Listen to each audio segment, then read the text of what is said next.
Pessoal, tudo bem com vocês? Eu espero que sim. Sejam muito bem-vindos aqui ao Alô INSS, mais um boletim informativo nessa tarde de hoje para você aposentado e pensionista. E eu trago novidades exclusivas aqui agora para você aposentado, para você pensionista do INSS. Eu quero que todo mundo preste atenção, porque eu vou trazer notícia boa e tem notícia que não é muito boa também, tá? Eu vou trazer uma péssima notícia, mas em compensação eu vou trazer também ótimas notícias para compensar e equilibrar aí um pouquinho, tá? Vocês preferem a boa ou a ruim primeiro? Comenta aí. Qual que vocês querem ouvir primeiro?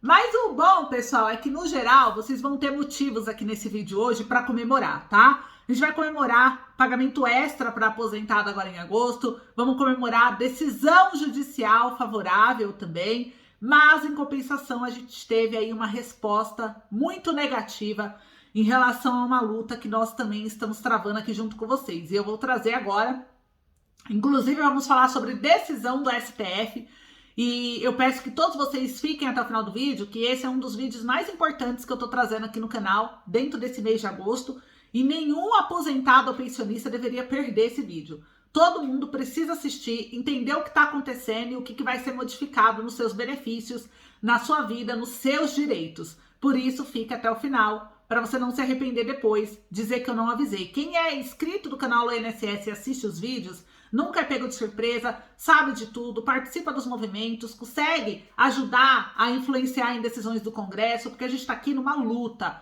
A gente travou uma luta, uma bandeira pelo aposentado, pensionista, pela pessoa idosa e com deficiência no Brasil. E eu convido vocês a fazerem parte, principalmente quem ainda não é inscrito no canal, já aproveitar e se inscrever para começar a receber as notificações do YouTube quando eu postar vídeo novo. Mas antes, eu quero fazer uma pergunta. Você é a favor de um golpe contra a democracia no Brasil? Sim ou não? Comenta aí. Você é a favor de retirar o STF? Porque se retira os poderes, o Brasil ele não vira mais um país democrático. E eu quero entender de você, aposentado e pensionista, o que você acha sobre isso. E você vai entender o porquê eu estou te perguntando, porque eu vou trazer uma informação sobre isso. Mas eu gostaria de saber, porque às vezes tem mais apoiadores a favor de um golpe, porque talvez só um golpe possa resolver na cabeça das pessoas a situação do país, ou não. Mas eu gostaria de entender, porque aqui nós escutamos você. Então eu queria entender de você. Você é a favor de um golpe no país, sim ou não? Vai comentando aí para mim, enquanto você comenta, eu vou trazer aqui as notícias. Eu quero rapidamente só convidar você que ainda não é inscrito a se inscrever no canal, porque o Alô INSS é um canal exclusivo focado em programas sociais para aposentados e pensionistas, ou seja, para beneficiários do INSS, servidores públicos, pessoas idosas e com deficiência. Esse é o público do Alô INSS, é para esse público que nós trazemos as notícias. Por isso, tudo que for relacionado a vocês, desse grupo que eu acabei de citar, vai ser encontrado aqui no nosso canal, porque todo dia tem boletim justamente para você não ficar desatualizado, para você entender, antes mesmo de uma lei ser aprovada, como que ela está sendo debatida e a gente conseguir, às vezes, interferir em alguma decisão, em alguma alteração necessária para que a lei favoreça vocês e não prejudique, porque tem lei que pode prejudicar. Eu já trouxe aquele projeto de lei do deputado João Campos que queria alterar a idade da pessoa idosa para 65 anos. E nós fomos contra a esse projeto, porque senão as pessoas de 60 a 64 anos não seriam mais consideradas idosas no país, então vocês não teriam mais os direitos garantidos no Estatuto do Idoso, porque a pessoa idosa seria considerada a partir de 65 anos, o que é um absurdo. O Brasil não está preparado para isso, existe muita discriminação com as pessoas idosas, principalmente a partir de 60 anos, então a gente defendeu que esse projeto não poderia avançar e nós conseguimos. A nossa luta, a nossa cobrança no deputado João Campos e outros deputados contra esse projeto fez o próprio João Campos sentir o peso da luta do aposentado e retirar o projeto de tramitação. Mas já está entrando outro projeto com o mesmo intuito e a gente vai de novo cobrar e eu vou trazer ele aqui para vocês. Então fica atento ao canal. Já tem outro projeto que a gente está apoiando, que ele fala que ele quer que todos os benefícios voltados aos idosos beneficiem pessoas a partir de 60 anos, porque o Estatuto do Idoso diz que pessoa idosa é 60. Então, por que o FGTS só pode ser sacado a qualquer momento para pessoas que não são aposentadas quando elas têm a partir de 70 anos, se o idoso é considerado a partir de 60? Por que que a passagem gratuita tem que ser a partir de 65 anos, sendo que o idoso é a partir de 60? Então, todos esses benefícios que não beneficiam pessoas de 60 a 64 anos, é como se não considerasse elas como idosas. Tá contra o Estatuto do Idoso e nós não podemos permitir. Então, tem umas leis contraditórias e esse projeto que tramita no Congresso, ele tenta regular isso daí. Olha, se o idoso é a partir de 60, todos esses direitos aí que tá a partir de 65 ou 70 anos, tem que reduzir a faixa de idade para 60. Vai beneficiar muito mais pessoas. Muitos de vocês serão beneficiados. Então a gente luta para que ele seja aprovado. E a gente vai trazendo um acompanhamento para vocês. Então é só para vocês entenderem como que funciona, tá? Então se inscreva no canal se não é inscrito, deixa o like, compartilha e bora pras notícias. Eu quero trazer, já vou falar sobre o consignado, porque eu sei que tem muita gente ansiosa por causa desse cartão benefício que dá direito aí ao seguro de vida grátis para vocês, né? O que que acontece, pessoal? Segundo aqui o Ministério da Cidadania, essa regulamentação deve iniciar no começo de setembro, tá? Ele acredita que no começo de setembro, não é certeza, tudo bem? Ele só falou que é uma possibilidade desse empréstimo tanto ser liberado para o Auxílio Brasil, de ser liberado para correspondentes bancários não, para representante legal, de ser liberado para o aposentado e pensionista o cartão benefício em setembro. Quem disse isso foi o ministro da Cidadania, tá em todos os jornais. Inclusive, ele falou que o Ministério já homologou 17 instituições financeiras para conceder o empréstimo consignado, mesmo ele ainda não estando disponível em razão da falta de normas complementares que ainda serão publicadas tanto pelo governo quanto pela FEBRABAN. Então, o ministro da Cidadania, Ronaldo Bento, ele afirmou essa semana que o empréstimo consignado para Auxílio Brasil, toda essa regulamentação da MP 1106 que foi publicada e virou lei, deve começar em setembro. Ele, porém, não cravou uma data, tá? A lei permite esse tipo de crédito com direto na folha. Foi sancionado no começo do mês, agora de agosto, um decreto regulamentando as concessões. Foi publicado semana passada, que inclusive o governo autoriza o Ministério da Cidadania, se necessário, a reduzir a margem consignável. Então, muita coisa ainda pode mudar dentro dessa MP 1106 que virou lei, tá bom? Então, você aposentado e pensionista, fica atento aqui ao canal, que qualquer alteração, novidade sobre o cartão benefício, sobre o empréstimo liberado para quem é representante legal de benefício, seja do BPC, do aposentadoria, pensão, quem é representante legal, curador, tutor, vai poder fazer empréstimo em nome do representado, porque o INSS publicou uma nova normativa na sexta-feira da semana passada, tá? Então, assim, só que tudo isso ainda falta algumas regulamentações para serem aceitas. E a gente vai estar acompanhando tudo e trazendo tudo para vocês. A lei, ela foi aprovada, ela foi sancionada pelo presidente Jair Bolsonaro, né? Ele assinou o decreto, teve portaria publicada pelo INSS, mas existe um processo chamado regulamentação. E essa regulamentação vem tanto pelo governo quanto pelo própria FEBRABAN, que é a Federação Brasileira dos Bancos. Então a gente tem que aguardar. Eu vou acompanhar tudo para trazer para vocês e eu quero que vocês fiquem ligados aqui no Alô INSS. Por isso compartilha esse vídeo, que eu já tô vendo pessoas caindo em golpe por causa disso, né? De empresas falando que já tá liberado, que vai cair na conta para mandar os documentos e a pessoa manda e não cai na conta e a pessoa mente para a pessoa e aí depois vocês podem se dar mal. Então cuidado com quem vocês estão ouvindo. Eu disse para vocês que eu vou trazer para vocês, eu sempre vou trazer a verdade. Inclusive nós somos também correspondentes bancários, nós somos autorizados a intermediar a comunicação de vocês direto com os bancos para liberação de crédito. Então a gente consegue oferecer as melhores ofertas do momento, porque a gente consulta todos os bancos, a gente tem acesso ao sistema dos bancos. Então a gente falou que vai trazer para vocês. É que tem gente que está ansiosa porque está necessitada, e mesmo a gente falando que não está ainda liberado, que não vai chegar ainda o cartão, tanto que a gente já abriu até pré-cadastro para quem quiser solicitar o cartão, porque você já passa pela parte burocrática, que é de documentação, que é chato, você já envia tudo, já deixa ali tudo pronto com os nossos atendentes, porque o sistema, ele abrindo, a gente já consegue fazer, inclusive, simulação de valor do limite do cartão, já consegue deixar solicitado, vocês conseguem assinar contrato, só que o cartão não chega ainda. Por quê? Porque não está regulamentado, precisa esperar a regulamentação. E se não tiver regulamentação, não vai chegar, tudo bem? Então é importante você saber disso, tá? Agora eu quero trazer uma segunda informação. Lembra que eu perguntei para você se você era a favor ou não de um golpe no Brasil contra a democracia, na questão de que tirar a STF, tirar os poderes e deixar só o presidente assumindo todo o país, né? Que aí seria um golpe para acontecer isso, porque o país é democrático justamente por causa dos poderes, que aí se uma casa se revolta, tem a outra que pode contornar, precisa ter todo mundo ali centralizado para resolver essas questões políticas, e se tirar esses poderes vai ficar tudo nas mãos do Congresso ou do Executivo, que é o presidente da República. E aí, por que eu falei isso? Porque muitos acreditam que haverá esse tipo de situação no país agora.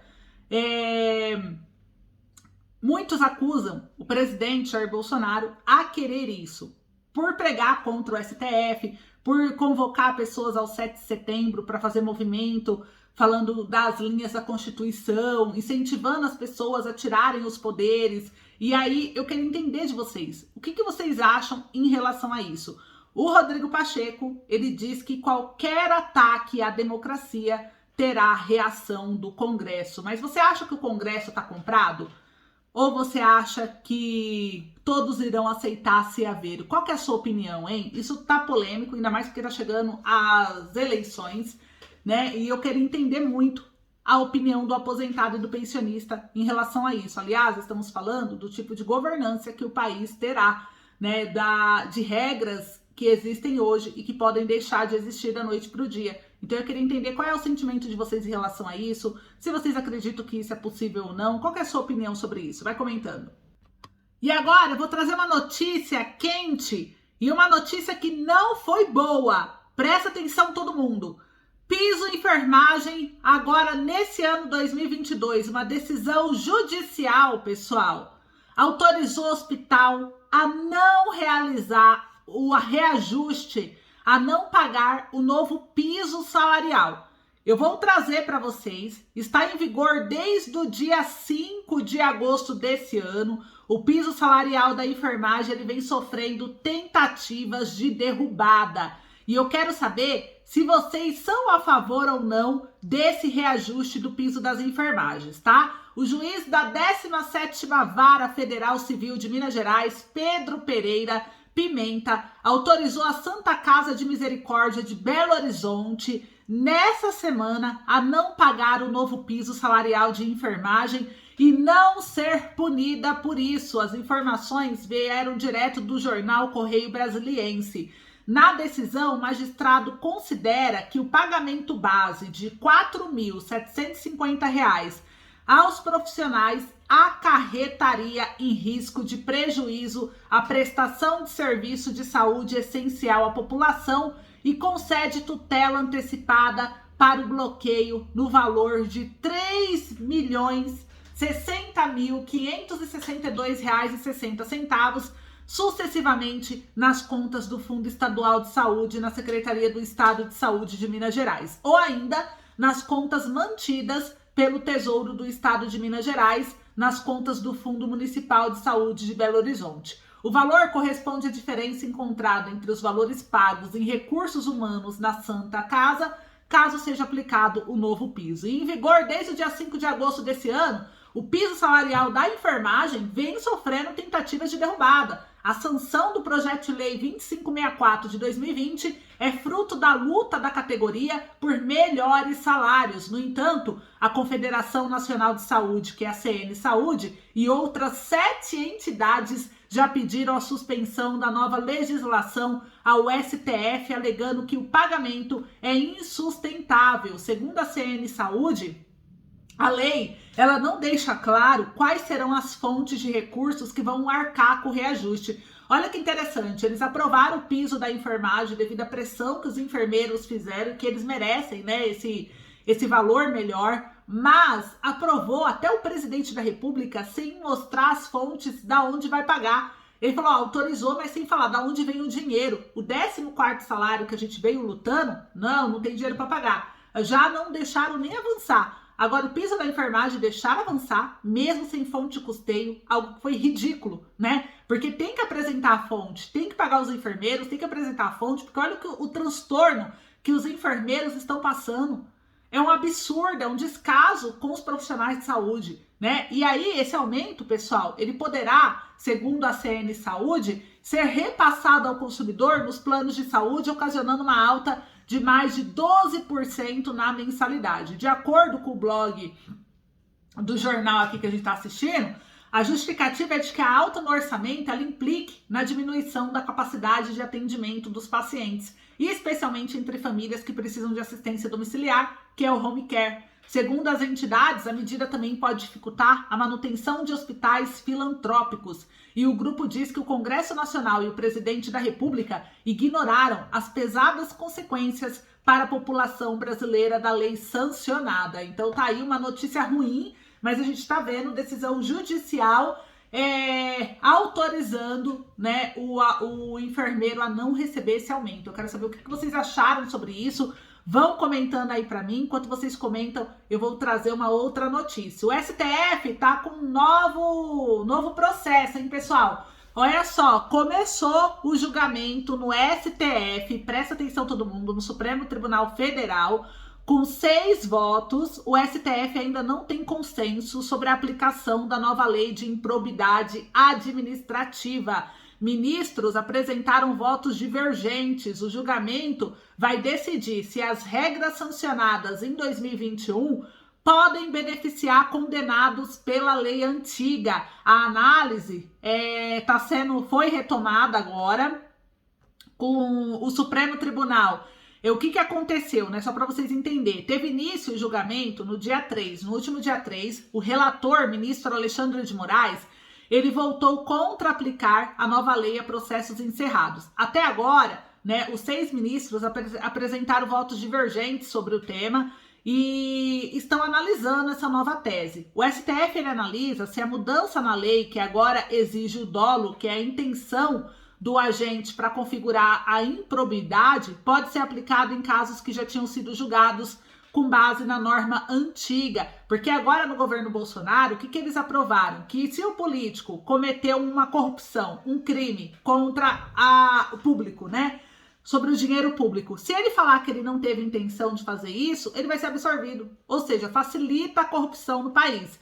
E aí virou lei em 2021, né? O Bolsonaro junto ao Congresso aprovaram para poder facilitar aí o lado dos corruptos, né? Porque a improbidade administrativa traz isso. E o caso analisado é o de uma procuradora-alvo da ação civil por suposta negligência na função. O processo teve uma repercussão geral, ou seja, servirá de base para um entendimento mais amplo a ser aplicado a todos os casos semelhantes pelas demais instâncias. E milhares de processos aguardam um posicionamento da Corte sobre o tema. São casos envolvendo agentes públicos, servidores, políticos, por exemplo, que podem ter a condenação revertida caso o STF entenda que as alterações podem atingir essas penas. Então a gente vai acompanhar.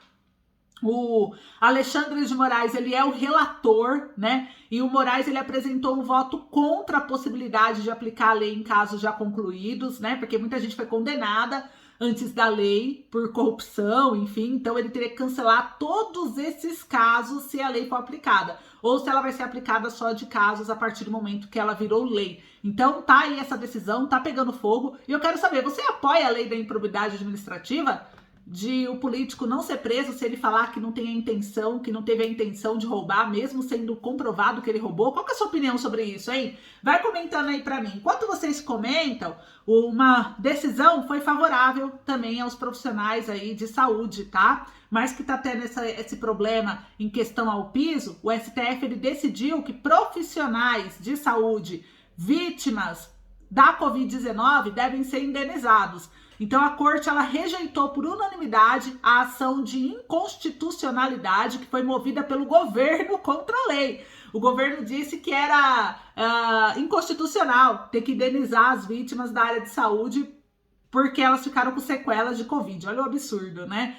E aí o profissional tá lá se expondo e o governo não quer indenizar, não quer ajudar, não quer se importar com isso. E aí o STF rejeitou essa ação do governo e deu causa ganha aos profissionais da área de saúde que foram vítimas da Covid, tudo bem? Então, por unanimidade aconteceu isso.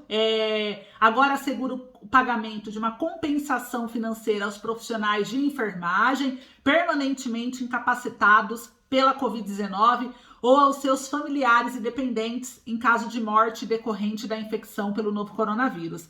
Essa decisão é definitiva, representa justiça para as trabalhadoras e trabalhadores da saúde que arriscaram a vida para cuidar de pacientes infectados por um vírus letal e desconhecido. É o mínimo que o país pode fazer por aqueles que no momento mais crítico da crise sanitária decorrente da Covid se dedicaram com coragem e profissionalismo ao cuidado das pessoas que mais precisavam de ajuda, afirmou o presidente do Conselho Federal de Enfermagem, Betânia Santos. E nos termos de decisão e da legislação em vigor, está mantido o direito da indenização de R$50 mil aos profissionais de saúde que atuaram na linha de frente do combate à pandemia e que se tornaram incapacitados para o trabalho em função da Covid-19. Em caso de morte do trabalhador, a compensação deverá ser paga à família. Além desse valor, os dependentes menores de idade terão direito a R$10 mil por ano, até completar a maioridade ou até os 24 anos de idade, caso seja estudante. A relatora da ação foi a ministra Carmen Lúcia. Ela concluiu que a lei não fere a Constituição, trata-se de medida excepcional, prevista para o enfrentamento das consequências sociais e econômicas decorrentes da crise sanitária e é uma indenização em razão de um evento específico, não configurando despesa obrigatória de caráter continuado, sentenciou.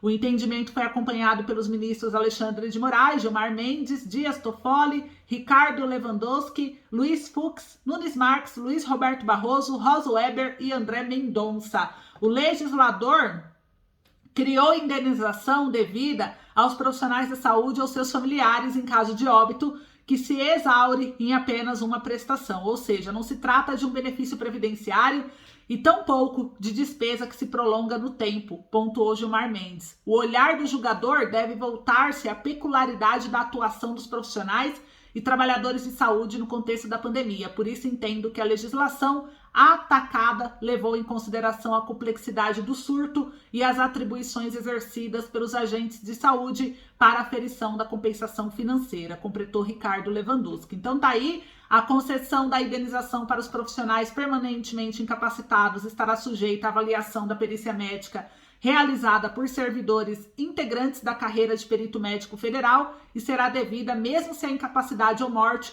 ocorrer depois do fim do estado de calamidade pública ou anterior à publicação da lei. Em caso de falecimento, a certidão de óbito com a causa da morte deve ser usada pela família para entrar com o pedido. E como a compensação terá a natureza indenizatória sobre o valor recebido, ele não incidirá o pagamento de imposto de renda e nem de contribuição previdenciária, além de não prejudicar o direito ao recebimento de benefícios previdenciários ou assistenciais previsto em lei. As indenizações deverão ser pagas em 3 parcelas mensais iguais e sucessivas.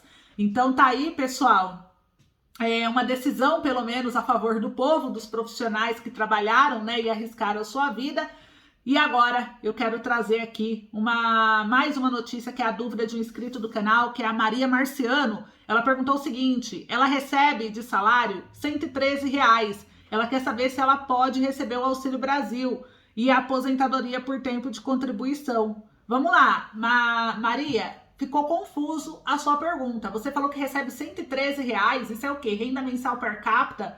E você é aposentada por tempo de contribuição, é isso? Porque se você for aposentada por tempo de contribuição e na sua família moram várias pessoas e a renda mensal per capita deu R$113, você atende o critério. Porque para receber o Auxílio Brasil, tem que ter a família, a renda mensal per capita de até R$210. Se você tem R$113, então atende. Você deve estar no CRAS cadastrada, lembrando que para se cadastrar no CRAS tem que ter renda mensal familiar de até 3 salários mínimos, eu acredito que é o seu caso, por isso que deu renda per capita de R$113.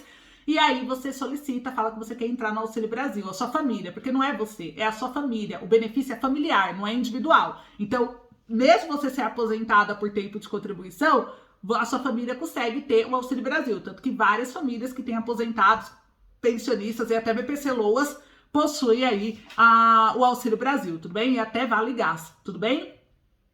E a última informação, vamos falar para comemorar, eu falei, a gente teve motivos, né? O caso, o ganho da enfermagem aí com o Covid, da indenização de 50 mil, os dependentes de 10 mil, já é uma grande vitória, entre outras que eu trouxe hoje, mas agora eu quero falar dos pagamentos extras, que vai ser direcionado a aposentados agora em agosto, tá? Olha só, grana extra para aposentados, pessoal, e foi confirmado. Olha só que notícia maravilhosa que eu vou trazer aqui para vocês, tá? Olha só, foi liberado o pagamento aqui dos precatórios e também foi liberado, além dos precatórios, as RPVs, que são as requisições de pequeno valor, tá?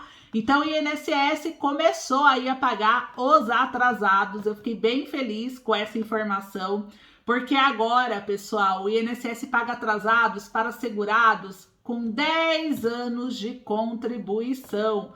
Como assim, Ana? Calma, que eu vou explicar para vocês agora sobre essa grana extra e você vai ver se você tem direito ou não, tá?